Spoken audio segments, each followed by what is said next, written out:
Seja muito bem-vindo a mais um episódio do Pod Doutor, o seu podcast em saúde. E aí, doutor Sidney? Fala, Moisés, mais uma gravação de episódio maravilhoso para você do Pod Doutor, o melhor podcast de saúde do Brasil, como você já sabe. Quem compartilha Pod Doutor, espalha a saúde. O nosso propósito é levar para você informação checada, informação legal em saúde, informação boa.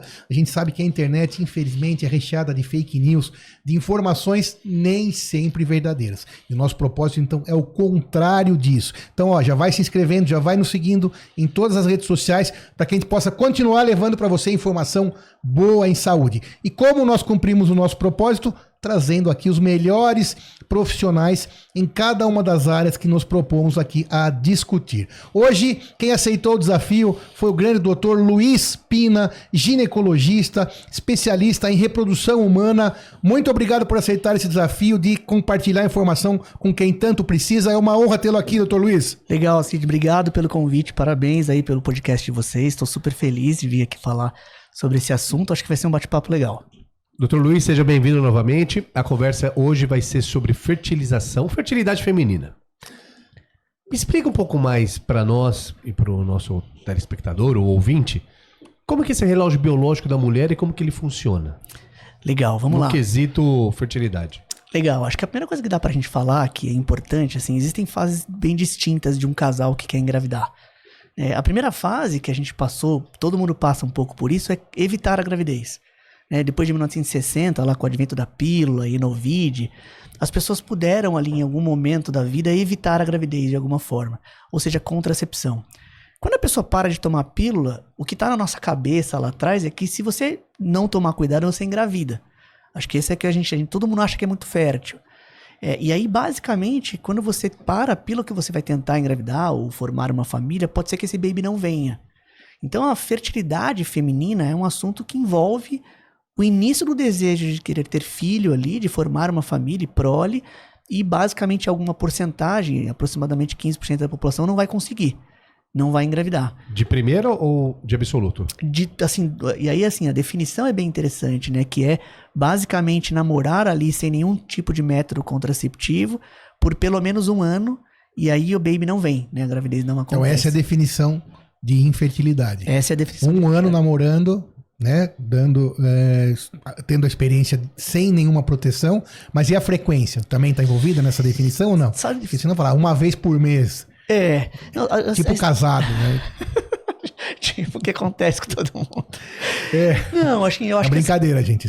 Não, o que a gente pergunta pro casal, assim, o casal tem algum problema na relação? Tipo, e aí o casal levanta assim, olha, a gente namora, mas não namora muito. Mas a gente nunca pergunta a frequência, porque tem uma outra coisa bem interessante. O casal que tá tentando engravidar e a mulher quando ovula no meio do mês ali, o que é interessante é que a mulher ela tem um ciclo menstrual. O homem ele não cicla. Então imagina se os dois ciclassem ali e não encontravam o outro nunca. E aí a mulher, assim, mesmo que você não faça a tabelinha, que você não faça nada para gerar a gestação, o casal acerta o dia de namorar. Mais ou menos no meio do mês. Então você nem precisa perguntar muito a frequência, porque o casal vai acertar aquele dia. A gente brinca que aquele dia que não tem dor de cabeça, que a luz tá mais brilhante. Quer dizer, fisiologicamente, o corpo dela vai já dar vários sinais e ela vai sentir mais vontade naquele dia para praticar a relação e tentar, então, uma gestação natural. Perfeito, assim, como é um evento fundamental para a manutenção da espécie, o casal, se não tomar cuidado, engravida. Então é meio contraintuitivo pensar que o casal pode ser infértil, né? A gente sempre passou pensando isso. Então, muito legal isso que você falou, né? Para a preservação da espécie é necessário que o casal sinta esse time e vá lá e tenha relação igualzinho à natureza, né? Igual os bichos, tudo normal. Tem o cio, tem o cheiro, tem o olhar, tem a troca de parte física, tem o feromônio e a relação em si para poder gerar. Bicho é, claro, bastante diferente, ou nem tanto diferente, é selvagem mesmo, mas o ser humano não é muito longe disso, certo? Exato, na base da biologia ali reprodutiva é parecido, né? Biologicamente é parecidíssimo. A gente atrapalha um pouco o racional do coisa, Exato. Mas a biologia por trás do processo é muito parecida. Exatamente. E trazendo um pouco a pergunta do Moisés, que eu acho que é bem legal, assim, o que começou a acontecer? A gente começou a tardar muito esse início da gravidez, para falar um pouco do relógio biológico. Então, o que acontece? Assim, quando a gente menstrua pela primeira vez, lá quando a mulher menstrua pela primeira vez, quando o homem também tem o início da puberdade, que tudo vai mudando, é um sinal biológico do que a gente está pronto para gerar uma gestação. A primeira menstruação ainda é meio irregular, né? Assim, os primeiros 1 ano, 1 ano e meio, 2 anos. Mas depois que as coisas estiverem tranquilas ali, ou regulares, que isso a gente podemos falar que é 14, 15, 16 anos, esse é um sinal biológico de que as coisas estão prontas. Só que, indiscutivelmente, a gente não está pronto para ser pai e mãe com 16 anos de idade. Pelo menos não em 2024. Exato, e assim a gente... Que antigamente já estava mais que pronto e vamos que vamos enchendo de filho. Perfeito, então a gente teve uma evolução social e a gente não teve necessariamente uma evolução biológica. E aí a gente começa a discutir um pouco esse assunto Contracepção. sobre contracepção e o descontrole biológico e social. Falar um pouco, por que a gente fala muito sobre relógio biológico? Porque as pacientes não engravidam muito cedo, engravidam ali depois dos 30 anos de idade, 32, 35, e aí o relógio biológico dela sofre alguns problemas neste caminho. E aí Explica melhor isso aí, explica melhor que acho que é um assunto interessante que ficou meio vago. Então, antigamente você podia engravidar, não, hoje também pode, mas se engravidava cedo, assim que tinha essa maturidade aí do corpo, do útero, da ovulação, 14, 15, 16, já acabava começando a vida reprodutiva. Hoje, então, o racional, o social fala mais que a mulher aguarde, e tá ok, né? Sim. Aguarde ter uma estrutura melhor de profissão, de academia, de estudos, para que ela programe, então, com mais idade. E aí, o que você estava falando sobre esse relógio biológico? Não, perfeito. E assim, acho que algumas informações legais desse assunto, assim. A mulher, quando nasce ali, ela tem um número de óvulos já pré-determinados. Assim, na vida intraútero, por volta de 7 milhões. Quando ela nasce, ela já tem 1 milhão. E quando ela tem a primeira menstruação, que a gente tecnicamente chama de menarca, ela já tem 400 mil. Então, antes realmente de você testar o processo de gestação, ela já perde grande parte desse capacidade reprodutiva dela. Agora, o outro ponto interessante é que depois que ela nasceu, ela não forma óvulo novo. Então, aquele estoque dela é o estoque que ela vai ter para a vida inteira. Preciosíssimo, então. Preciosíssimo. Preciosíssimo. E ela vai perdendo uma quantidade ali de 200, 300 por mês neste processo. Só que se ela engravida aos 16, 17, 18, você além de ter quantidade, tem uma qualidade. Com o processo de evolução social, e é isso que você falou, né? Acho que você comentou super bem, é que cada vez mais a sociedade impõe algumas coisas que são necessárias. A faculdade começou a ficar cada vez mais longa, a pós-graduação, e o que tá super bem, isso é bom. Só que isso demanda um tempo, né? E aí, claro que a gravidez normalmente vem depois deste processo. E aí a gente acaba usando esse não novos óvulos para entrar nessa história que a gente chama de relógio biológico. A mulher tem um relógio biológico que é um pouco diferente do homem. E ela sofre um pouco mais com esse envelhecimento, com esse número de óvulos. E aí a gente vê essa história da maternidade tardia. Então, como que a gente resume a história do relógio biológico? Ela não tem óvulos novos. E tem um segundo detalhe que é bem interessante. Quando a paciente vai querer engravidar, esse óvulo que ela tem ali no ovário, ela sofre uma etapa que a gente chama de segunda etapa da meiose. E ela divide o número ali do material genético dela ali dentro em 2, quando ela vai ovular. Quando ela faz isso um pouco mais para frente, ela erra um pouco mais esse processo. Então, a evolução da idade da paciente para engravidar, ela vai não só perdendo esses óvulos, mas vai perdendo também um pouco da qualidade deles. Eles vão envelhecendo. Eles vão envelhecendo e trazendo mais riscos genéticos, por exemplo. Então, quer dizer, meio que um paradoxo, né? Porque ela tem que cuidar bem da vida profissional, pessoal, essa estrutura toda que são impostas, pela sociedade. Sim. E sim, eu concordo com você. Talvez não seja para todo mundo, mas é bom. Porque aí se você for pensar em doutorado, mestrado, livre, não tem fim. Exato. Cada vez é mais longe. Aí vai ter filho quando? E aí, esse peso do tempo passando e sendo bom ela se estruturando, mas os óvulos vão piorando. Perfeito. Vão piorando cada tempo que passa. E essa programação que é o bate-papo nosso. Exato. Né? Quais vão ser as saídas para isso? Quando a gente fala de óvulo, tem algum papel... Tem diversos papéis, mas tem algum papel fundamental do óvulo? Por exemplo, seleção? Boa pergunta, gostei dessa pergunta. Legal demais. Essa pergunta a gente nunca fez aqui. Deixa eu ver se eu entendi a pergunta direito. O papel do óvulo na seleção... Do espermatozoide, por exemplo. Ah, legal. Sim, existem, né, os marcadores ali. Então, a gente também, assim, a paciente quando ovula no mês ali, então a gente tem dois cenários principais. O primeiro que é a concepção natural. paciente que quer engravidar em casa. Quando ela ovula, durante um ciclo dela, ela ovula uma vez só. Então a gente tem um óvulo ali dentro do sistema reprodutor feminino e algumas vezes ela pode ovular mais de uma vez, 2 vezes.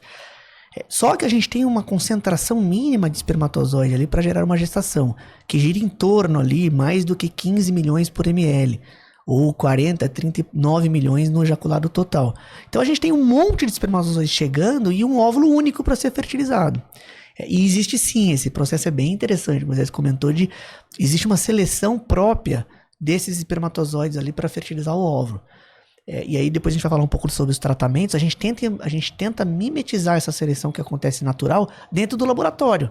Porque existem ali uma forma de seleção do melhor espermatozoide, inclusive os que têm mais capacidade. Porque até onde eu sabia também, eu também já sou formado há um tempo, né? Então, na sua área, o espermatozoide, então, só o óvulo também tem um papel nessa escolha? Sim. Porque na minha concepção, o espermatozoide que tenha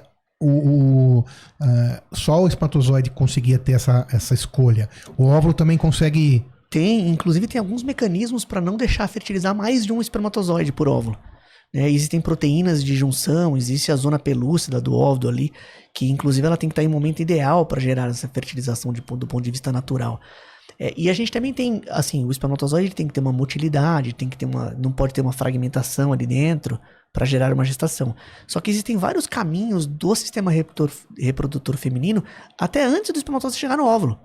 Então, por exemplo, a motilidade do útero para selecionar os que não são bons, até o meio, assim, a secreção tubária, que a gente já tem meio de cultura no laboratório que mimetiza a secreção tubária, seleciona espermatozoide. Então não só o óvulo, mas o próprio sistema reprodutor feminino já está fazendo com que cheguem espermatozoides bons.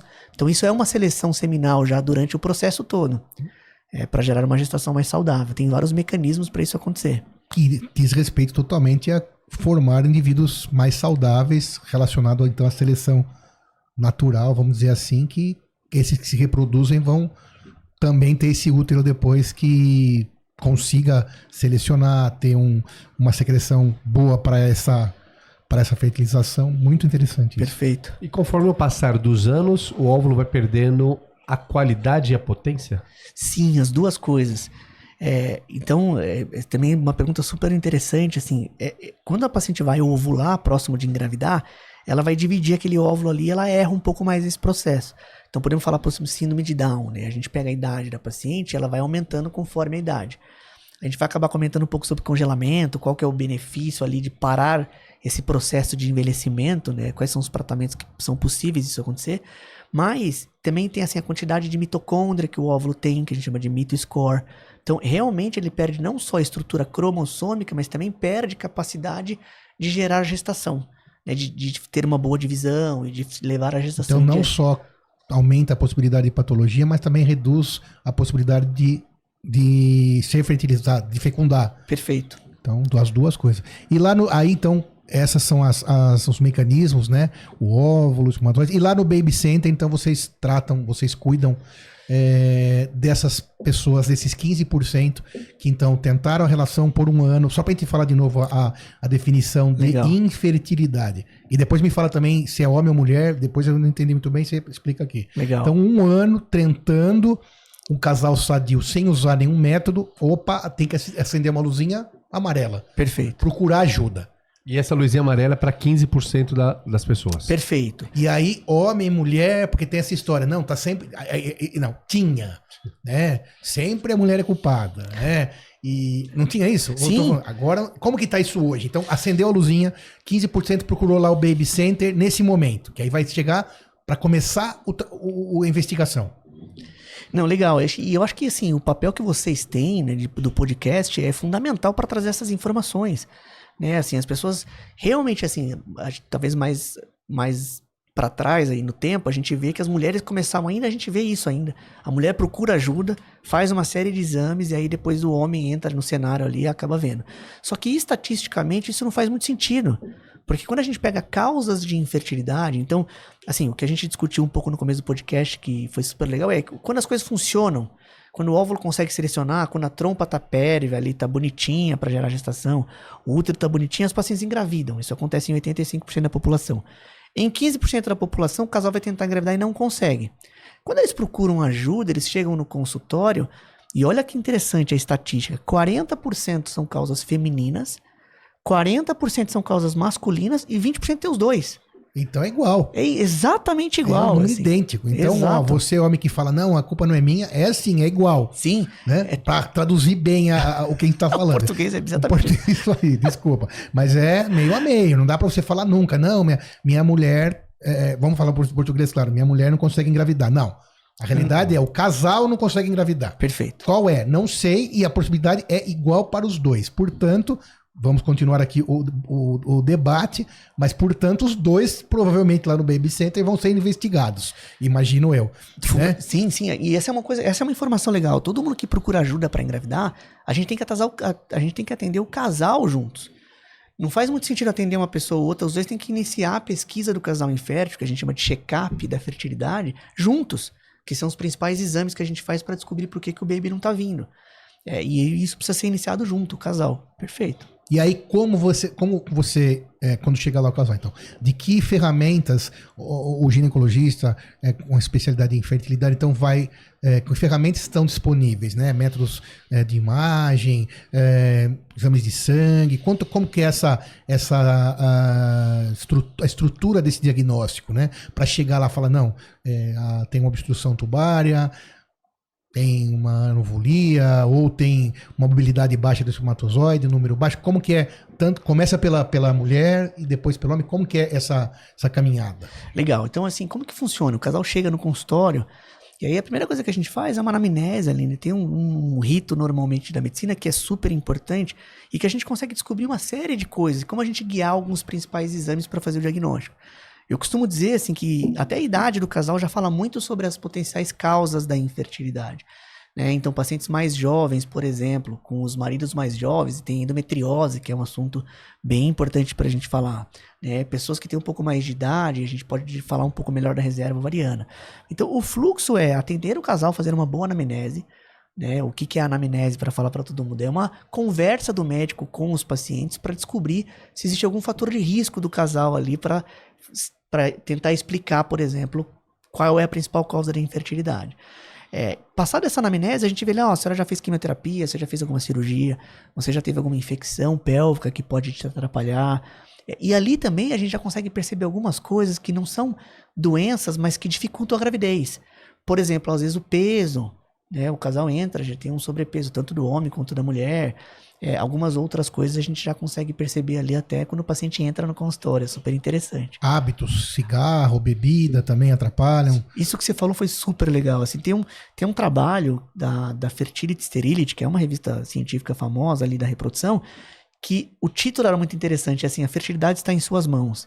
E eles colocam ali causas que levam ao paciente ser infértil e que são modificáveis como um estilo de vida. Olha que interessante. Eles colocam basicamente 4. Quais são esses principais? Não deixe para engravidar muito tarde. Então, converse sobre o relógio biológico. Coisas, então, que estão na mão do casal, né? Exato. Como que o casal pode evitar para não estar nesses 15%? Né, para não ser um casal infértil. Então, evitar engravidar muito tarde. Claro que aqui entra uma série de coisas. Cada um sabe seu tempo, tem uma série... Mas daqui a pouco fala qual que é o muito tarde, pra gente fechar essa chave aí. Legal. Então, tem o relógio biológico. O segundo evite obesidade. Obesidade é os extremos de peso, obesidade e o baixo peso. O segundo, evite doenças que passam na relação sexual. Quase 40% das causas de infertilidade na população é obstrução tubária. E a obstrução tubária são bactérias que você pega durante a relação sexual. Então, prevenção. Né? A gente pode falar algumas coisas que podem prevenir. Mesmo então que seja uma doença veneno, agora atualmente é IST, é isso? Isso, das DSTs e ISTs. Uma infecção sexualmente transmissível, mesmo que a mulher, no caso, já que você está falando de trompa, tenha tido há um tempo atrás, pode ter sido, então, uma causa importante na obstrução tubária. E algumas vezes ela não sente nada. A Chlamydia trachomatis, por exemplo, é uma bactériazinha que obstrui trompa e a paciente fica ólico-sintomática, não sente muita coisa. E às vezes demora anos para ela saber que teve alguma infecção por Chlamydia. E aí obstrui a trompa, não engravida. Uma infecção, 30 e poucos %, 2 é quase 70% de chance de não engravidar. E a quarta? E a quarta, tabagismo. Tabagismo, então são coisas assim, evite tabagismo, que tem uma série de... Principalmente pro homem, né? O tabagismo pro homem, assim, o homem ele depende de um gameta que se movimenta. Então o estilo de vida pro homem é mais importante, ou tão importante quanto, ou mais importante do que pra mulher. Obesidade no homem, tabagismo, esse tipo de coisa altera muito o espermograma. E aí leva à infertilidade com certeza. Então, para completar um pouco o que você falou, assim, a infertilidade está nas suas mãos, tem várias variáveis ali que você pode evitar. Tá, aí você tá falando da Os idade. exames. Então vamos continuar. Então fala dos exames, depois a gente fala da idade. Não, legal. Só para completar os exames. Então, assim, Claro. a gente faz essa anamnese, examina, né? Por exemplo, endometriose dá pra gente fazer diagnóstico com exame físico. E aí depois a gente tem uma série de exames que são importantes. Mas para resumir, a gente tem um tripé da fertilidade feminina e masculina do casal, que é a gente vê se a paciente está ovulando, ou seja, se ela tem ciclo menstrual regular. E essa é uma variável bem importante. A gente vê se ela tem obstrução tubária, né, que é a histerosalpingografia, e o espermograma.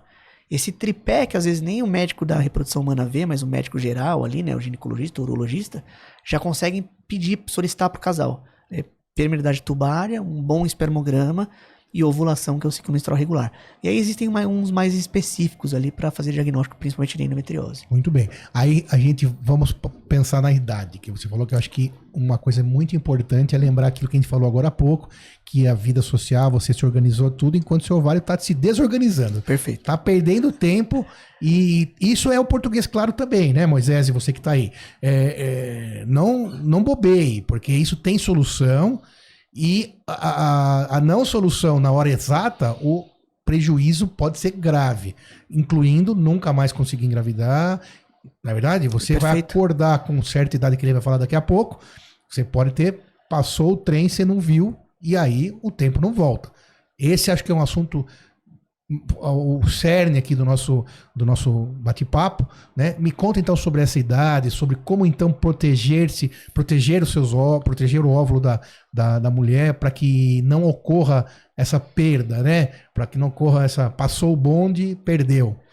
Legal, acho que quando a gente fala de idade, a gente tem alguns marcos assim que são importantes. E isso está relacionado à velocidade de perda desses folículos. Então a gente sabe que até os 35 anos de idade, quando você olha os gráficos de perda, eles são meio estáveis. Explica o que é folículo pro povo. Boa.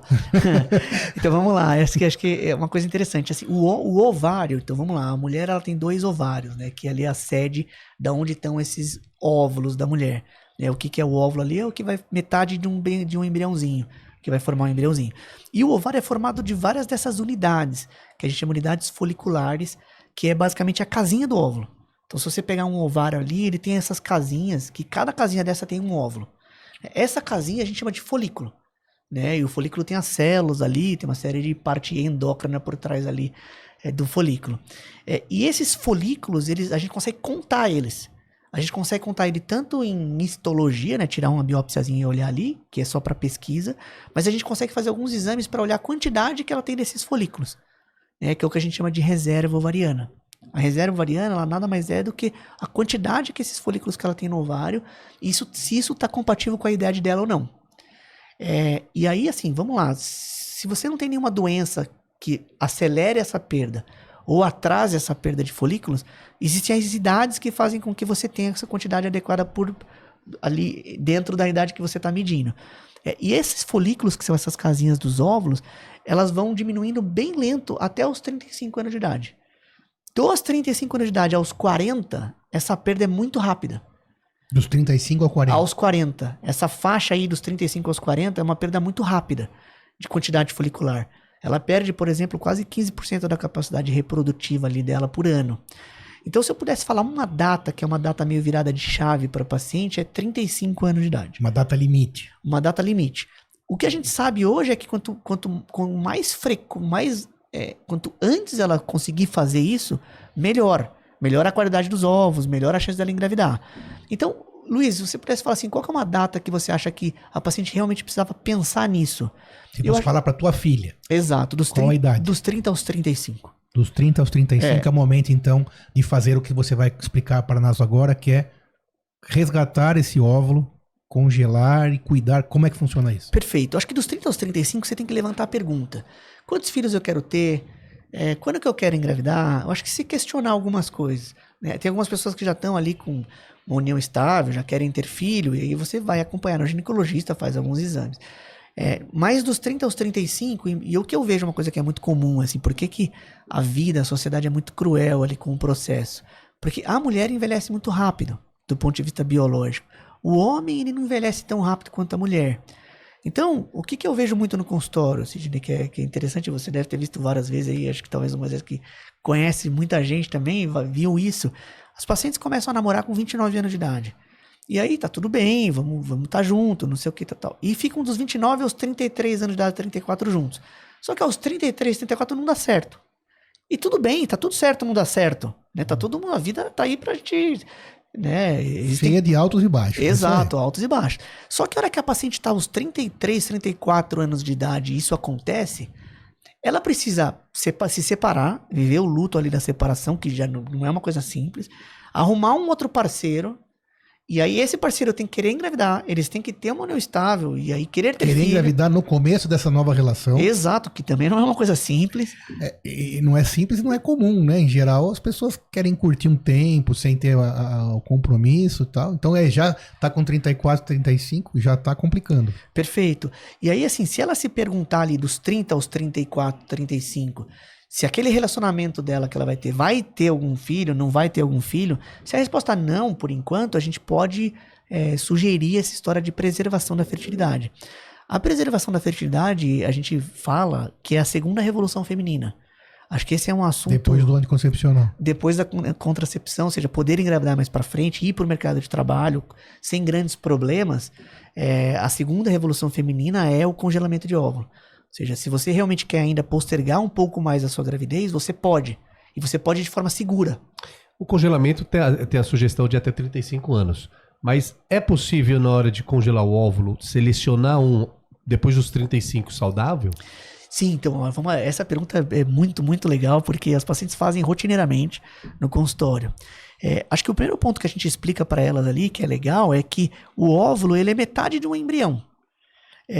Existem formas de você fazer uma biópsiazinha no óvulo ali, que a gente chama de biópsia de corpúsculo polar, para você saber se geneticamente ele é normal ou não. Dá para ver o cariótipo do Sim, do sim, é exatamente o cariótipo que a gente faz. Sabia. E aí o corpúsculo polar, se ele não tem o cromossomo 21, o 21 tá dentro do óvulo. Então a gente faz diagnóstico de aneuploidia pela ausência ou a presença no óvulo. Se tiver 2,21, descarta. Se tiver 2,21, o óvulo tem nenhum 21. Aí é uma monossomia do 21, que é mais rara do que a trissomia. Então, por exemplo, de qualquer forma, são diagnósticos descarta, de qualquer forma descarta. E na Alemanha, por exemplo, que você não pode biopsiar embrião, eles fazem muito biópsia de óvulo. Então, teoricamente, dá pra gente saber ali a parte genética do óvulo antes de congelar. Mesmo nessa pergunta que o Moisés fez. E podemos só falar rapidinho sobre o trissonomia? Sim. De uma maneira bem básica, Pode. com parênteses. Não, legal. É assim, ó. Eu costumo dizer que a gente tem uma biblioteca, né? Usando uma forma mais básica, assim. A gente tem nossos livros, que são os nossos cromossomos, e a gente recebe um livro do nosso pai e recebe um livro da nossa mãe. E esses dois livros, a gente numerou eles pelo tamanho. Então a gente tem o cromossomo número 1, o número 2, o número 3, e cada um desses tem um par, que a gente recebeu um do pai e da nossa mãe. Esses livros, a gente tem 46 desses livros. 44 desses livros são os que a gente chama de autossômicos, né, que não são ligados ao sexo. E tem 2 desses livros que são os sexuais, que são os que definem o sexo, né, o gênero ali, homem ou mulher. E esses livros que a gente recebe, a gente tem 46 cromossomos, a gente recebe 23 do nosso pai, 23 da nossa mãe. E esses livros, se você tiver um livro a mais desse, né, se você tiver 3 livros número 1 ou 3 livros número 21, é uma síndrome, que a gente chama de triploidia, ou você pode ter um livro só. O seu pai não te mandou um livro ou sua mãe não te mandou um livro, que são as monossomias. E você pode, inclusive, perder um pedaço desse livro, que são as deleções. Ou você pode perder um pedaço desse livro e esse pedaço vai para outro lugar, que são as translocações. Ou seja, de uma forma mais leiga, por que eu falo de livro também? Porque é toda a informação que você recebe do seu pai ali, e esses números são importantes. Muito boa essa explicação. Eu usei uma vez, foi Brilhante. super bem. Gostei muito. Porque o É livro simples tá a de informação do que tem que ser feito, né? Perfeito. A receita. Perfeito. É legal, né, essa Muito ideia. legal, Eu falei também. uma vez para um paciente, ele olhou para mim e falou, pô, entendi o que você falou. E aí, a partir de lá, Porque não é eu- simples explicar. Não. Não, genética não é tão É simples difícil, assim. claro que é difícil, né? Não é fácil, mas é isso, né? Quando vem alguma falha de algum lado, você tem uma aneuploidia, uma alteração genética, e lembrando que essa alteração, por que é tão grave? Quase sempre. Porque aquilo vai se reproduzir, imagina os livros que o Luiz falou, todas as suas células vão ler aquela receita, todas o seu corpo. Não é o seu fígado, todas. Perfeito. Porque lá é um embriãozinho, né? O zigoto, na verdade, até antes do embrião. Exato. Então, imagina quanto aquilo repercute quando a árvore estiver inteira, o seu corpo estiver todo formado. Isso é E muito hoje já importante. tem Perfeito. tecnologia para Perfeito. poder antecipar. Perfeito. Acho que a história do congelamento, então, a mulher ali, então, nessa história teórica, nesse exemplo teórico que a gente pôs a paciente ali que se separou aos 34 anos, ela vai entrar naquela fase dos 35. E tem uma frase americana que eu gosto muito também, que é pensando na família toda. Então, imagina que você tem uma filha sua, ou, sei lá, sua namorada, tem 34 anos de idade, e ela imagina ter 2 filhos na sua família. Imagina que ela vai começar. Você conheceu ela com os 34 e vocês começaram a namorar. E aí, assim, ó, foi o que o Sidney falou. A gente, nos primeiros 2, 3 anos, o casal tem que ficar junto. Precisa ver se dá certo. Precisa ver se as coisas dão bastante, certo. Passear, namorar bastante. conversar, namorar, esse tipo de coisa. Quando essas coisas dão certo, a gente tem lá 36, 36,5, 37. Nesse caso, né? Nesse caso, passou rápido. E aí, imagina que a paciente vai começar a engravidar. Quando a paciente tenta engravidar, ela vai demorar ali 3, 4, 5, 6 meses para engravidar. Engravidou aos 36,5. Ela vai ficar 9 meses grávida, 6 meses amamentando, e todo mundo sabe o quão difícil é criar um filho no comecinho ali. 6 meses cuidando, ou seja, o delta T entre uma gestação e outra são 2 anos. Então imagina que quando a gente recebe um casal no consultório ou uma mulher que quer congelar óvulo, ela tá programando a vida dela, às vezes não pro primeiro filho, mas pro segundo. Né, que é pensando no segundo bebê. Então ela, aos 36,5 ela pode ter um probleminha e pode ser difícil, mas aos 39, 40 já vai ser mais difícil. Então também essa conversa com o médico da reprodução vai passar por esse planejamento familiar. Qual é o limite fisiológico máximo que você já... Claro que medicina não é matemática. Sim. Devem ter casos no mundo, sei lá, com qual idade, mas na sua prática clínica, que é a tua especialidade, que você viu uma gravidez natural. Eu também, como já trabalhei com medicina fetal, vi algumas coisas com idades bastante avançadas, mas o que você diria para quem está ouvindo? A idade máxima, assim, para a pessoa tem uma chance ainda? Exato. Assim, isso é muito difícil de dizer, porque a paciente, enquanto que ela está menstruando, ela pode engravidar. Então a gente vê na histórias familiares, ou uma história que outra, que ela engravidou aos 47 anos de idade, aos 48, aos 49. Isso não é impossível, naturalmente. Mas estatisticamente falando, a cada não sei quantas mil mulheres, milhões de mulheres, uma vai engravidar. Então, assim, do ponto de vista de biologia, e os riscos de abortamento são muito altos. Agora, essas gestações que a gente vê após os 42, 43, são gestações acidentais. Não é que ela gostaria de ter filho, não, foi acidental, ela já tinha filho, ou nunca pensou em ter filho e aconteceu. O grande problema é quando ela quer ter filho, e ela tenta aos 42, 43, 44, e cada vez mais pra frente mais difícil, e não consegue. Então, assim...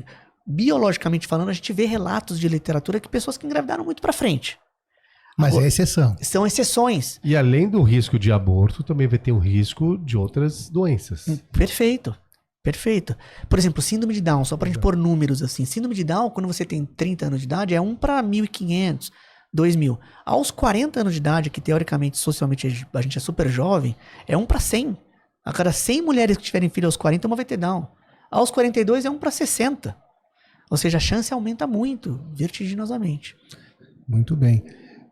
E aí você falou então das idades, do óvulo, mas na prática, você vai colher lá o óvulo. Perfeito. E ele será congelado. Exato. E aí, por que esse problema está resolvido? Então explica pra gente sobre isso. Então ela tá lá com 34, terminou aquele primeiro relacionamento, e isso é muito comum, com certeza. Muito comum. Ainda mais no mundo de hoje, porque além das questões sociais do trabalho, da academia, do estudo, tem essa questão dos relacionamentos, que hoje em dia, talvez sempre tenha sido assim, né? Que hoje acho que é mais visto, né? Não dá certo o primeiro relacionamento, porque já começou tarde, durou 5 anos, agora 34, 35, se separou, ainda vai ter que arranjar outro parceiro e tal. Aí o que ela faz na prática? Então, vai procurar, por exemplo, uma clínica como o Baby Center, vai guardar alguns óvulos, um óvulo, quantos? Como que se guarda isso? Qual a segurança? Quanto custa? O que você pode falar sobre tudo isso? Perfeito, bem legal. Ó, acho que a grande vantagem no processo, então assim, a gente chama isso de preservação da fertilidade. Né? E nesse caso, que é a idade, a gente chama de preservação social da fertilidade. O que é isso? Assim, lembra que a gente falou dos livros? Assim, se você pegar um óvulo de uma mulher ali, antes dela ovular, o óvulo tem 46 desses livros, 46 cromossomos. Quando a gente faz esse processo de ovulação, a gente provoca a ovulação, a gente divide esse cromossomo, esse óvulo de 46 cromossomos para 23. Por que o corpo faz esse processo? Porque tem que vir 23 do espermatozoide para formar um novo embrião, né? Lembrar que nós somos metade do nosso pai e metade da nossa mãe. Quando a gente faz esse processo antes, então imagina que você está congelando aos 34 anos de idade. Você força ali com os remédios a paciente fazer esse processo aos 34. Quando você congela e ela vai engravidar aos 42, o risco de ter síndrome de Down, de ter qualidade do óvulo, ele parou aos 34 anos de idade. Então, e quantos óvulos se colhem ali? Só uma curiosidade. E aí, assim, a gente para esse processo de envelhecimento e segura o relógio biológico. A grande sacada é que o congelamento de óvulos, ele para o processo biológico. Para de envelhecer, então. Para de envelhecer. E aí, assim, um pouco dos números, acho que esse é legal. Assim, quanto mais a paciente responde aos remédios, melhor. Né? Mas existem números de grandeza para cada idade. E aí tem uma coisa que a gente chama da contradição do congelamento de óvulos. Assim, quanto mais idade a gente tem, né, e aí estamos falando mais da mulher aqui, quanto mais idade a mulher tem, menos ela responde remédio, mas mais ela precisa de óvulo. Então fica mais difícil. Por isso que a gente fala que quanto antes, melhor ali, nessa faixa ali de 33, 34, 30 anos de idade. E essa mulher de 34, quantos óvulos é tirado dela? Perfeito. Então, e aí depende um pouco de qual foi a vida que ela teve. Se ela tem endometriose, por exemplo, isso diminui. Se ela fez quimioterapia, isso diminui. Então, vamos supor que, do ponto de vista fisiológico, a paciente não tem nenhum problema de saúde. Só a idade mesmo? Só a idade mesmo. Se a paciente responde bem aos remédios, que a gente chama de normorespondedoras, ela tem ali entre 8 e 12, 13 óvulos por estímulo. E é o que você colhe e congela. E você de colhe 8 e a congela. 13. E esse procedimento é um procedimento, claro, que tem toda uma preparação, medicação, etc. Mas é uma etapa única, uma construção única. Chega, colhe uma vez só. Não são várias vezes. Colhe os 12, os 8 óvulos de uma vez só. Perfeito. Então, o que a gente faz? Assim, as sociedades de reprodução humana, elas colocam tabela ali de número de óvulos, que são basicamente o número de óvulos que você precisa para ter uma boa chance de engravidar no futuro. E qual que é essa chance? É muito próximo ali de 60%, 70% pelo aquele pool de óvulos que ela congelou. Então, por exemplo, aos 34 anos de idade, a gente indica ali 15 óvulos, né? De 13 a 18, mas 15 seria um ideal. Algumas pacientes fazem isso no primeiro estímulo. Né? Você faz ali o tratamento, a paciente tem 15 óvulos e vai super bem, e você congela e está resolvido. Só se a paciente não responder bem aos remédios, a paciente talvez, às vezes, precisa fazer mais de uma vez. E aí, se ela aspirar, por exemplo, 5 em 1, ela vai ter que fazer mais uma vez até chegar nesse target do número de óvulos que ela necessitaria. Perfeito. Mas ela colhe, então, num procedimento único, através de um exame transvaginal, por exemplo, de uma seringa. É um procedimento ambulatorial, num centro cirúrgico. Lá na clínica vocês escolhem lá mesmo? Isso. Então, assim, risco baixo. Exato. No risco seguro. Seguro. É um procedimento seguro. Porque imagino que quem está ouvindo, Moisés, fica com um certo receio. Como vai coletar óvulo do meu ovário? Vai doer, não vai doer? Então, essas perguntas que o pessoal faz, isso que você gostaria que você respondesse. Exato. É um procedimento tranquilo, assim, ele é muito seguro. Não tem nenhum corte, né? Mas como que funciona o procedimento? A paciente vai até o laboratório de reprodução humana. Quando ela chega lá, ela recebe uma sedação, como se fosse fazer uma colonoscopia. E ela não sente dor nenhuma, né? E todo o procedimento é feito por um ultrassom transvaginal. A gente, com um aparelhinho ali, o ultrassom tem uma agulhinha, que a gente vai lá no ovário, né? Essa agulhinha está ligada numa bombinha de aspiração ali, que aspira aquele óvulo ali de dentro. E a gente passa por um tubinho, e esse tubinho vai para um laboratório de reprodução humana. Então, é um procedimento que ela vai para um lugar, né? Que é um centro cirúrgico.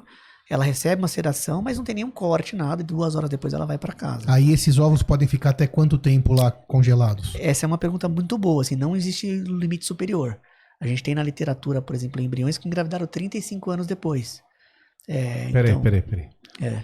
35 anos depois, a pessoa tinha 20 anos. Exato. 35, 55 anos. 55 anos com um óvulo congelado, é possível ter uma gravidez saudável? Legal. Então, assim, esse exemplo que a gente usa da literatura, porque o que a gente faz em medicina é ter casos que aconteceram e observações. Esse embrião engravidou em outra paciente, foi um embrião doado.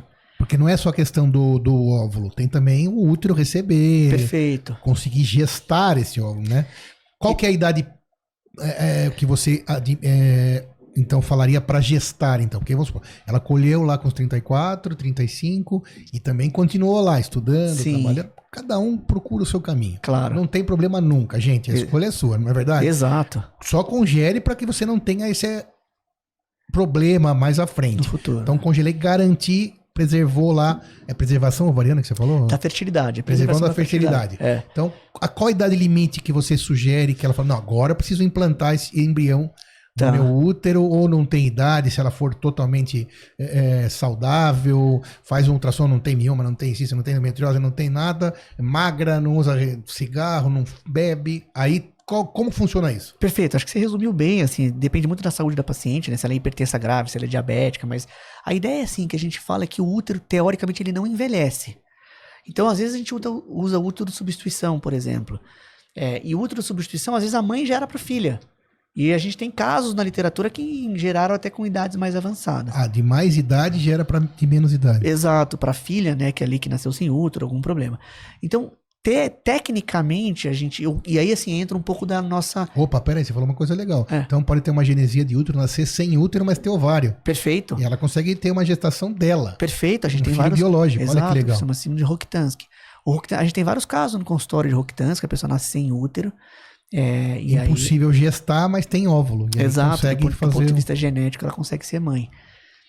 E aí, assim, a gente tem alguns casos, assim, o médico da reprodução humana, existem algumas regras do CRM ali que acompanham a gente tem que seguir aquele negócio ali, as regras do CRM.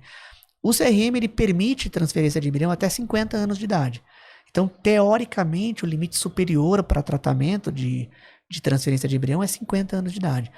Eu já tive no consultório casos acima disso, e a gente pede pro CRM, né, pacientes com 51, 52, a gente escreve lá uma carta, dizendo, olha, tem um paciente com 52 anos, saudável, que tá tudo bem para fazer o tratamento, podemos fazer o tratamento? O CRM libera, não libera, e a gente segue se não, vai pro útero de substituição, que é a antiga barriga de aluguel. Perfeito.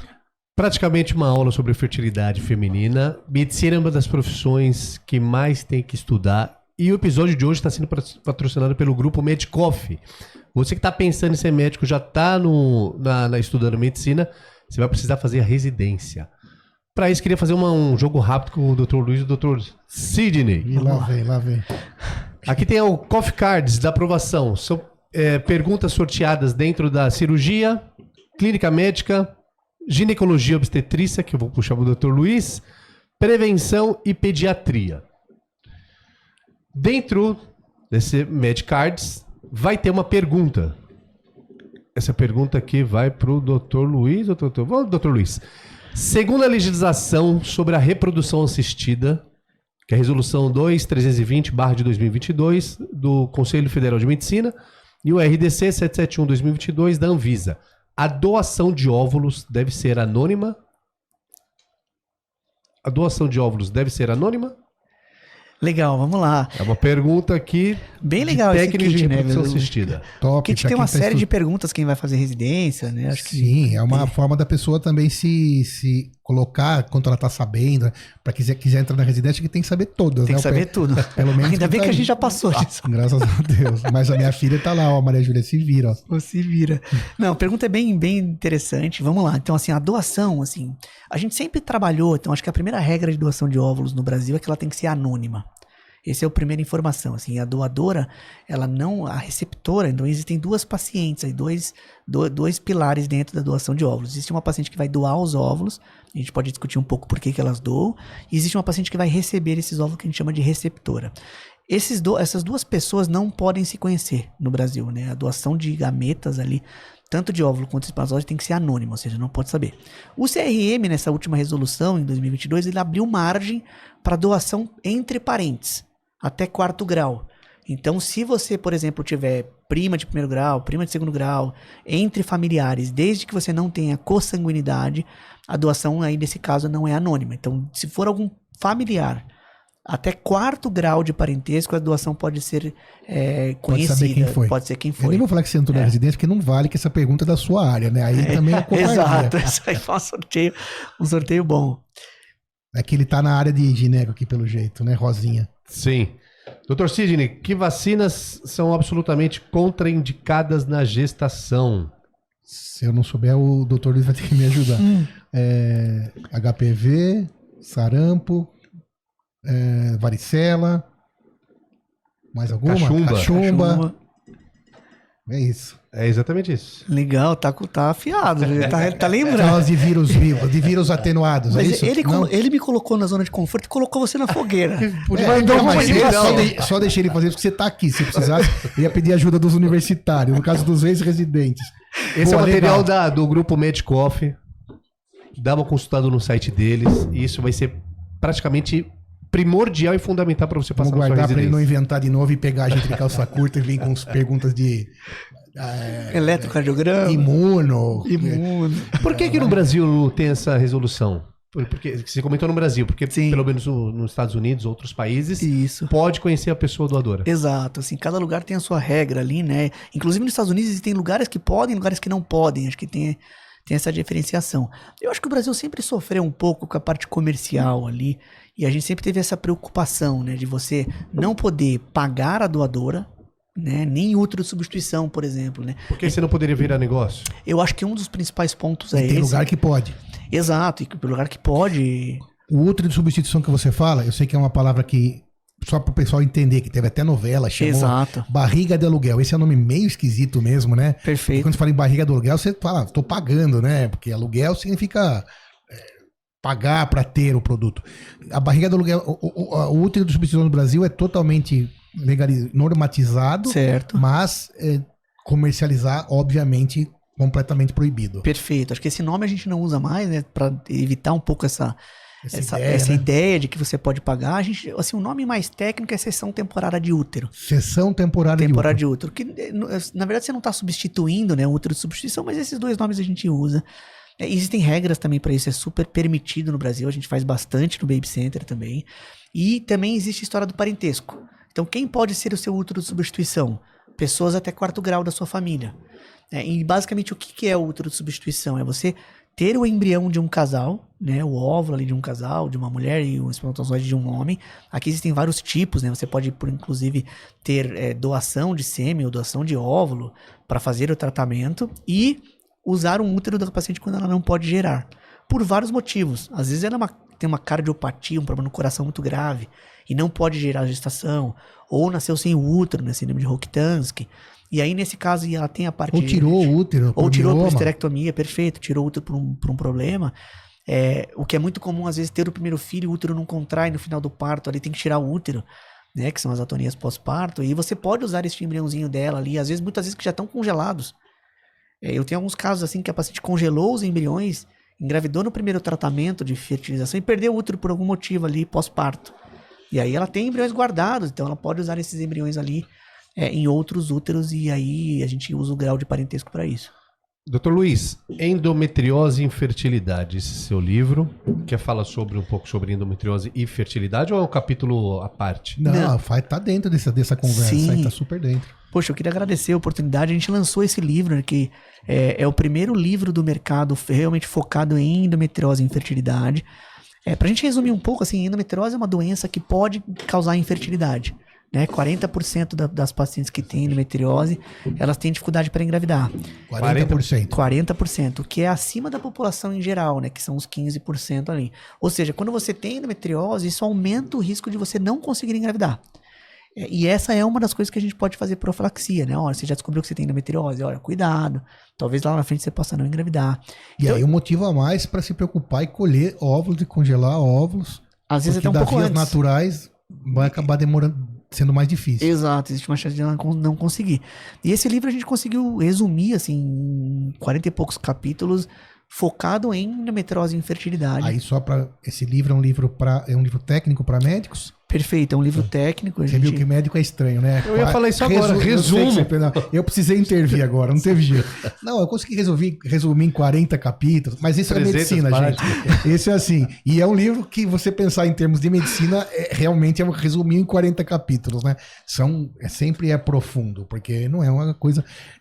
a gente trouxe aqui realmente porque a gente tem bastante público médico e tal, mas então, Gente, esse livro é para médicos. Eu acho que médicos, assim, muito legal, e profissionais da área da saúde. Sim, todas as pessoas envolvidas nesse Todas as ambiente pessoas de fertilidade, a parte da enfermagem. Isso, biomédicos, né? A gente tem a Rayane que trabalha com sêmen, assim, pessoas que trabalham com reprodução humana, Vão se que beneficiar. são especialistas nisso, deveriam, de alguma forma, profissionais da área da saúde, olharem para esse livro de alguma forma, e acho que tem bastante informação legal. Muito bem. Mulheres que passaram por tratamento de câncer e infertilidade, tem algum impacto?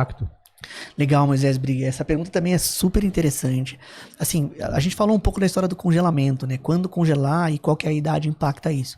Existem várias doenças que podem acelerar um pouco que a paciente vai perder um pouco dessa reserva ovariana. Vai diminuir de 35, diminuir a idade. Perfeito, pode diminuir. E aí, mais do que isso, quando ela descobre o câncer, ela precisa fazer um tratamento para esse câncer, que são baseados nas quimioterapias. E uma parcela dessas quimioterapias, e uma parcela grande dessas quimioterapias, elas são chamadas de gonodotóxicas, elas atrapalham um pouco ali, tiram a reserva ovariana. Então vamos lá. Um pouco ou muito? Muito. É bem importante. Mas não é 100%. E algumas pacientes, elas voltam a menstruar, e assim, é uma coisa interessante. Porque eu vi uma pergunta super interessante depois que você falar isso, mas continue. Tá. Não, então o interessante assim, que ela vai sofrer não só com o impacto da doença, ela vai sofrer com o impacto da quimioterapia e ela vai sofrer com a maternidade tardia. Então, essa paciente que descobre o câncer ali jovem, que ainda não tem a constituição familiar ou não tem prole constituída, que a gente fala, ela vai, no mínimo, passar 3 a 5 anos e assim, o oncologista falou assim, você não pode engravidar agora. Se você engravidar agora, você pode ter repercussões. Na vigência da quimioterapia. Na vigência da quimioterapia. Além de toda a dificuldade de cansaço, de comer e tudo mais. Então, esse é o momento perfeito para colher um óvulo saudável, 100% saudável, e fazer a implantação depois de acabar todo esse terremoto. Perfeito. Acho que a grande sacada do congelamento oncológico é descobrir o câncer. Vai começar a quimioterapia e a gente sabe que isso vai impactar ela, guardar os óvulos, congelar os óvulos, preservar a fertilidade para engravidar no futuro. Tá, e eu te perguntei isso pelo seguinte, tem uma influencer, né? Gustavo, me ajuda a lembrar o nome dela que eu esqueci agora, por favor. Aquela menina que teve linfoma. Qual é o nome dela? Isabela. Não sei se você acompanhou o caso dela, e agora ela tratou, e ela tem muitos seguidores. A gente até já convidou ela para vir aqui, mas ela é do Paraná e acabou não dando certo por enquanto. E aí ela engravidou há pouco tempo agora, um mês e meio, por vias naturais. Certo. E tem muita gente falando, mas como assim engravidou? Então, para quem não é médico, ficou... Porque então a quimioterapia ela não vai ser tóxica para 100% dos óvulos. Exato. Se ela acabou o tratamento da parte quimioterápica, é possível que ela engravidar, tanto que ela engravidou. Perfeito. Assim, existem algumas doenças e alguns tratamentos que a grande sacada do congelamento, da preservação, é como se fosse um seguro. Né? Até o congelamento de óvulos, quando você faz uma paciente de 34 anos, às vezes ela conhece alguém em 1 ano, engravida aos 36, engravida aos 38 e está resolvido. Então, basicamente, o congelamento, a preservação, vai fazer com que a paciente consiga preservar a fertilidade, e se aquele tratamento dela fez com que ela não voltasse à menstruação natural, ou se ela tivesse algum problema grave, isso acontece numa porcentagem grande das vezes, ela está com aquilo guardado, ela pode engravidar no futuro. Agora, ter o câncer e fazer a quimioterapia não é uma chancela de que ela nunca mais vai engravidar naturalmente. Essa era a minha pergunta. Não é. Porque provavelmente ela acabou não congelando o óvulo, né? Perfeito. Deveria. Deveria. Antes de começar o tratamento, seria perfeito. E às vezes ela demora muito para voltar a menstruar, e assim, pode ser que seja o primeiro filho dela. Nesse caso Nesse caso é o primeiro filho, mas será que ela vai querer engravidar no futuro? Mais de uma vez, e aí você tem esse banco ali. Ainda dá pra colher, porque se ela engravidou ainda tem óvulos. Ela é bem jovem, né? Também esqueci dela, mas ela é bem jovem. Isso na casa dos 20, alguma coisa, imagina. Isso é uma coisa bem importante também. Quanto mais jovem a paciente, mais protegida do ponto de vista de reserva ovariana ela tá. Porque tiveram muitas polêmicas em relação a isso. Tá. Porque ela ficou famosa com essa situação, que ela é terminal de linfoma, porque ela já passou por todas as etapas, acho que transplante inclusive, e já era considerada uma paciente paliativos. Tá. Mas aí ela apareceu grávida e houve uma enxurrada de perguntas. Acho que é um momento interessante a gente explicar que realmente é possível. Sim. Realmente é possível. Óbvio que a gente não tá com ela aqui, né, Luiz? Nem de nenhum exame, nem tem como fazer nem anamnese. Claro. Mas é possível, então, uma paciente que teve um linfoma, fez o tratamento, passou por todas as etapas e todos os tratamentos necessários para ela, também não lembro qual exatamente o tipo de linfoma, e ela pode ter feito químio sim, e ter após isso voltar a menstruar, ou seja, voltar também a ovular e engravidar pelas vias naturais. Perfeito. Isso é possível, né? No caso dela a gente não tem acesso, mas é totalmente possível. Muitas pessoas procurando essa aplicação porque ela ficou muito grande. Tem realmente bastante seguidor e gerou bastante polêmica. Tá. Doutor Luiz, o casal tá lá na clínica da Baby Center e vem a seguinte pergunta. Bom, tá um homem e uma mulher, os dois estão fazendo tratamento, posso escolher o sexo? Legal. A resposta é não. O Brasil não permite fazer tratamento para escolher sexo de embriões. Sex selection no Brasil não é permitido. O que existe? E aí isso, às vezes você escuta. Existe um exame que é feito no embrião para saber se ele tem algum problema genético. E aí quando você faz a biópsia nesse embrião ali para saber se ele tem algum problema genético, e claro que tem as indicações, acima de 40 anos de idade, se o paciente já tem algum problema no cariótipo, se o paciente já teve aborto de repetição, quando você biopsia esse embrião, vem escrito no laudo o embrião, se é do sexo masculino ou sexo feminino. E às vezes você tem ali mais de um embrião normal, saudável. E aí no final do dia quem escolhe o embrião é a qualidade do embrião para ser transferido, ou seja, que vai gerar maior taxa de sucesso e basicamente a paciente, eu quero transferir no embrião número 3, número 5. Então de algumas formas quando ela precisa fazer essa biópsia, ela tem essa informação. E ela escolhe, ela vê esse laudo? Assim, olha que interessante, 2 anos, assim, acho que 2 anos atrás foi proibido aparecer no laudo. Porque isso também fomentou as pessoas fazendo, eu quero fazer biópsia porque eu tenho medo de ter algum tipo de malformação. E ela tinha essa informação. Hoje, como é que funciona? E essas coisas vão e voltam. Hoje ela pode ver o laudo e ela pode ver o sexo do embrião que foi biopsiado. Então, indiretamente, acaba escolhendo. Teoricamente, ela acaba escolhendo. Estraga o chá de... Como é? Chá revelação. Chá revelação. Estraga não, né? Monopoliza, né? Mas o que eu falo pro casal, assim? Quando o casal procura pra falar, olha, eu quero ter filho pra escolher uma menina. Eu falo, isso é proibido. E aí, assim, você pode fazer o tratamento nessa paciente e causar outros problemas. Imagina que você forma ali 5, 6, 7 embriões, não sei, 3 embriões, são quase todos alterados, mas tem um saudável menino, que é o que eles não queriam. O que vai fazer com esse resultado?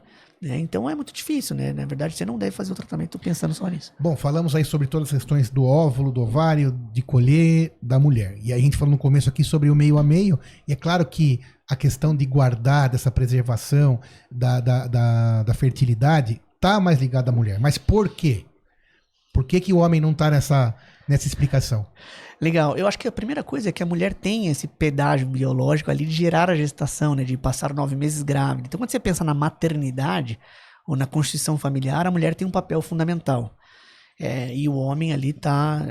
Não, mas por que o homem não precisa guardar o espermatozoide? Precisa.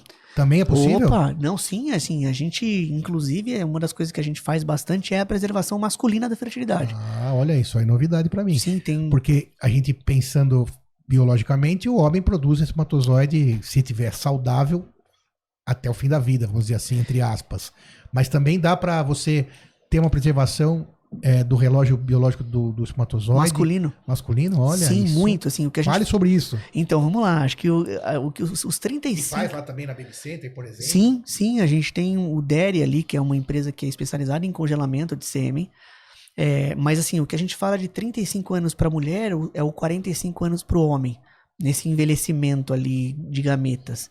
E o que a gente observa, a gente tem muito paciente executivo, diretor de empresa, que vai querer engravidar aos 44, 45, e aí assim, às vezes 50, 55. Então, paternidade tardia, primeira indicação de congelamento. Segunda indicação, os homens que vão fazer vasectomia. Então, o homem vai fazer vasectomia porque já tem um filho, às vezes não quer ter com essa parceira, mas pode ser que no futuro, ou não tenho tanta certeza se eu vou querer ter mais um filho ou não. Ele pode congelar sêmen, então vasectomia. Quimioterapia. A gente falou de quimioterapia na mulher, a gente congela muito sêmen de homem com linfoma de Hodgkin, não Hodgkin, com leucemia. Né? Essas doenças hematológicas, elas são muito frequentes em homens jovens. Então tem que congelar. A gente tem alguns pacientes agora que inclusive congelaram o sêmen e estão usando o sêmen agora após tratamento de quimioterapia. E a esposa acompanhou, eles estão engravidando. Então, paternidade tardia, a vasectomia, a quimioterapia para os homens. Se o sêmen, assim, a gente vê uma coisa bem interessante, tem um trabalho que saiu agora famoso, que a fertilidade dos homens está piorando ao longo do tempo.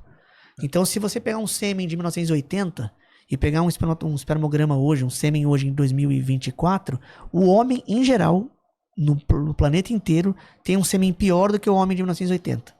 Então, o homem está perdendo capacidade reprodutiva ao longo do tempo. O que é isso? Estilo de vida, poluição, uma série de outras coisas. E esse envelhecimento seminal, pode ser alguns homens que já tinham até um fator masculino leve, vão ter um fator masculino moderado a severo. Esse cara também tem indicação ali de preservar a fertilidade dele e congelar o sêmen. E olha que interessante, a gente fala muito da mulher, mas é mais fácil congelar o espermatozoide do que o óvulo.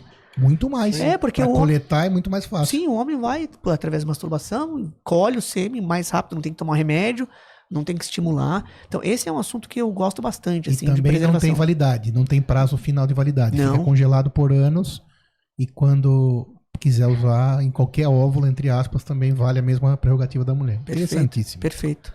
Doutor Luiz, se já existe tecnologia suficiente para identificar qualquer alteração cromossômica em possível doença? A pergunta é muito boa. Eu já sei qual que é a pergunta. É possível ter aqui. superdotados, aumentar o QI, aumentar uma força? Pois é, assim, quem estuda reprodução humana tá ficando maravilhado, preocupado, como as coisas estão evoluindo. Né? Então tem uma americana que ganhou o Nobel por uma técnica que chama CRISPR-Cas9, que é uma técnica de edição gênica. Então o que é possível fazer hoje? Então vamos lá, você consegue ver o cromossomo, né, o número de livros, a gente consegue ver o que está dentro do livro escrito, né, que são os exames ali dos genes, né, os genes que a gente está vendo. A gente consegue saber se a pessoa tem esse gene alterado ou não, tipo BRCA1, por exemplo, BRCA1 e BRCA2, são duas mutações gênicas que fazem a pessoa ter o risco de câncer aumentado, bem aumentado. Para câncer de mama, ovário e intestino, né, é um capítulo ali de câncer ligado às mutações gênicas. E hoje a gente tem técnica para corrigir esse gene dentro do embrião e transferir embrião geneticamente normal. Então, um caso que ficou emblemático na medicina reprodutiva foi na China, que um pesquisador pegou um gene, né? Existem ali umas mulheres na África que nasceram resistentes ao HIV. Então, se você injetar, por exemplo, o vírus nela, o CD4 dela ali da membrana não traz o vírus para dentro do CD4, né? Para a célula do sistema imunológico. O que esse cara fez? Ele pegou esse gene, que é mutado para o HIV, colocou em 2 embriões, através do CRISPR-Cas9, transferiu para uma paciente e já nasceram 2 crianças resistentes ao HIV na China. Nanai Zulu, Nunu, uma coisa assim. Que demais. Então, teoricamente, a gente Isso aí pode... mexe muito com questões éticas, né? Sim, mas sendo bem usado, como tudo na vida, vai ser extremamente valioso. No futuro, a gente, assim, isso não tem na prática clínica ainda, deixar bem claro, né? Assim, não foi liberado para nenhuma coisa para fazer ainda, mas teoricamente, se você consegue editar um gene, você consegue editar um gene também que pode favorecer algumas características físicas. Então, teoricamente, isso é possível, mas nunca foi feito. Né? Por enquanto, para doenças está sendo muito estudado. Existe uma aluna minha que está estudando o Li-Fraumeni, que é uma síndrome do P53 ali, que favorece o câncer. E a gente consegue ver isso no embrião. Então, famílias que têm predisposição a ter cânceres, a gente consegue pesquisar no embrião. O que a gente faz hoje em reprodução humana? A gente pesquisa no embrião e simplesmente não transfere o embrião que está alterado. Daqui um pouco, a gente vai conseguir corrigir esses embriões e transferir embriões normais. Não sei quanto tempo vai demorar. Vai acontecer com certeza. Mas isso vai acontecer. E aí, claro, que tem toda preocupação ética, né? Os países, os geneticistas, estão todo mundo olhando para isso com cautela, porque a gente não sabe o que isso pode causar ali dentro do embrião. Escolher 1, 2, 3 filhos é liberado. Legal. Então, isso também, assim, o CRM tem algumas regras para o número de embriões para transferir. A gente tem paciente no consultório que, Luiz, eu vim aqui porque eu quero ter 3 filhos. Eu tenho um caso muito interessante no consultório. Uma vez só? Eu tenho um caso, esse caso é muito interessante. O casal chegou para engravidar e aí, assim, Luiz, a gente só quer ter um filho. Ela trabalhava na Bolsa de Valores B3, o marido também, 2 executivos, assim. E aí a gente transferiu um embrião só, a gente fez um single embryo transfer, né, que é pegar um embriãozinho só e pôr dentro do útero. E ela não engravidou. Aí a gente fez de novo o tratamento, pôs um embriãozinho ali e ela não engravidou. Aí ela voltou, o marido voltou, Luiz, é o seguinte, resolve esse negócio, porque esses caras são assim, né? Esses caras são práticos, tá custando muito caro, resolve. E aí ele falou assim, coloca 3 embriões. Coloquei, assim, o casal ali, assim, e era permitido por lei, tá tudo certo. Transferi 3 embriões e ele engravidou de um menino. O casal engravidou de um menino. E o Baby Center já tem, talvez, uns 10 anos de história, 11 anos de história. O casal voltou, uns 3 anos depois, Luiz, queremos ter o segundo filho. O que o maridão falou? Já bota os 3 Põe 3 de um cara. Vai vendo onde vai chegar essa história. E eu falei assim, olha, errar no primeiro tratamento é uma coisa, mas errar no segundo é muito complicado. Mas assim, ela não tinha nenhuma contraindicação da transferência, eu transferi. O que aconteceu? Trigêmeos, 3 meninos. O casal tem 4 meninos, cara. Aí ele foi no consultório outro dia e falou assim, Luiz, você destruiu a minha vida. Então, assim, o que a gente faz em reprodução humana? A gente aumenta o número de embriões para aumentar a chance de dar certo o tratamento, mas correndo o risco dos gêmeos. Né? Que isso é uma complicação do tratamento. Né? O trigemelar, graças a Deus, a gente tem uma vez a cada 5, 6 anos. Mas é uma complicação. Gêmeos, e é uma outra coisa que é importante falar para as pessoas que estão assistindo. Quando você transfere 2 embriões, não necessariamente os 2 vão implantar no útero. Então, assim, quando elas falam assim, Luiz, eu vim aqui buscar meus gêmeos, não é bem assim. Você pode transferir 2 embriões e ela engravidar de um só. Então a gente tem que pôr tudo. Isso depende da qualidade do embrião, da idade da paciente, tem outras variáveis ali pra gente aumentar a chance do casal engravidar ou não. Muito bom. Mas perguntas muito legais, né? Sobre Aprendeu bastante, Moisés. Muito obrigado, doutor. Aprendi muito também, Luiz. Luiz, depois dessa enxurrada de informação boa que você deixou pra gente, uma mensagem final, alguma coisa que você falaria pra fechar essa conversa, pra quem tá nos ouvindo aí, aquela ali é a sua câmera, se você quiser olhar, uma mensagem que você deixaria para esse pessoal que gosta de se cuidar, que quer usar as tecnologias, que vai ter o Baby Center à disposição e outros profissionais pelo Brasil e pelo mundo, o que você deixaria de mensagem? Perfeito. Eu acho que a primeira coisa que eu queria falar para todo mundo é que informação é poder. A medicina especializada em reprodução humana, ela evolui a cada dia. E existem várias formas de fazer o casal engravidar. Então, se você está passando por esse problema, se você está tentando engravidar, ou se você tem desejo, ou se você tem alguma dúvida, procure um profissional especializado em reprodução humana, converse com ele. Não considere que essa conversa seja fazer tratamento de cara, porque muitas vezes uma pequena ajuda vai fazer o casal engravidar.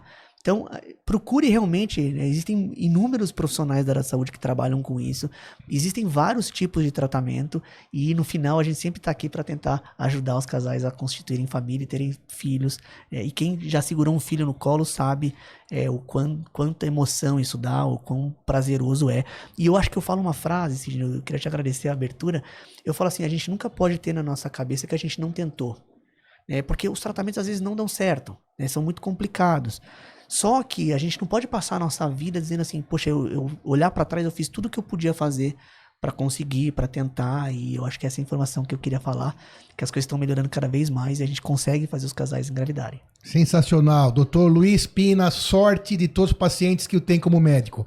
Moisés, obrigado mais uma vez. Você que está aí, compartilhe para muita gente, espalhe saúde. Com certeza muita gente precisa dessa informação, que é Diamante da Prevenção. Doutor, até o próximo episódio. Obrigado, valeu, um abraço a todos vocês.